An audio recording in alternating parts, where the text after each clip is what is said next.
हमारे चैनल को अवश्य सब्सक्राइब करें और नए अपडेट्स सबसे पहले पाने के लिए इस बेल बटन को दबाना।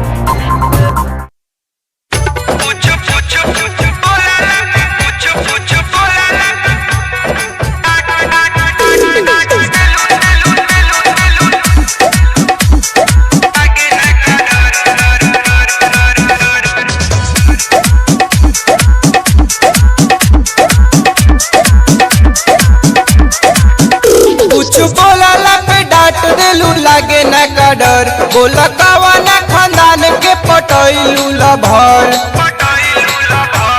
अरे बोला कुछ बोला पे डांट देलू लागे न का डर बोला कवाना खानदान के पटैलू लभर।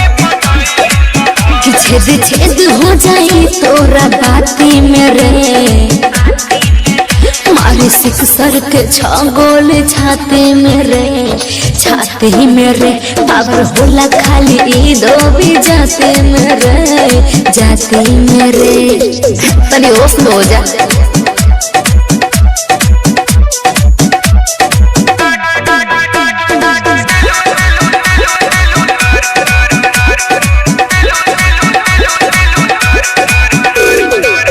जहने कौना रंगदार पर बाटे घमंड तोरा यार पर तोरा जैसा गुंडा के बना के लवंडा इहे नचाई दुआर पर तनी संभाल कर जहने कौना रंगदार पर बाटे घमंड तोरा यार पर। अरे तोरा जैसा गुंडा के बना के लवंडा इहे नचाई दुआर पर रोके शेर के ना दम होला हाथी में रे मारे सिक सर के छागोले छाती में रे छाती में रे पावर होला खाली दो भी जाती में रे जाती में रे।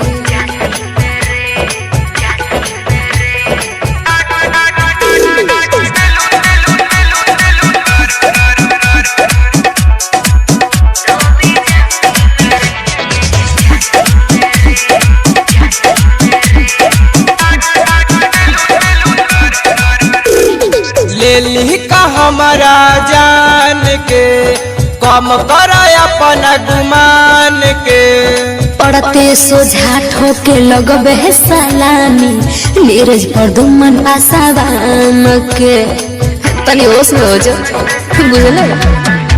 और ले का हमारा जान के कम कर अपन गुमान के अरे पड़ते सोझा ठोके लगबे सलामी नीरज रमेश पासवान के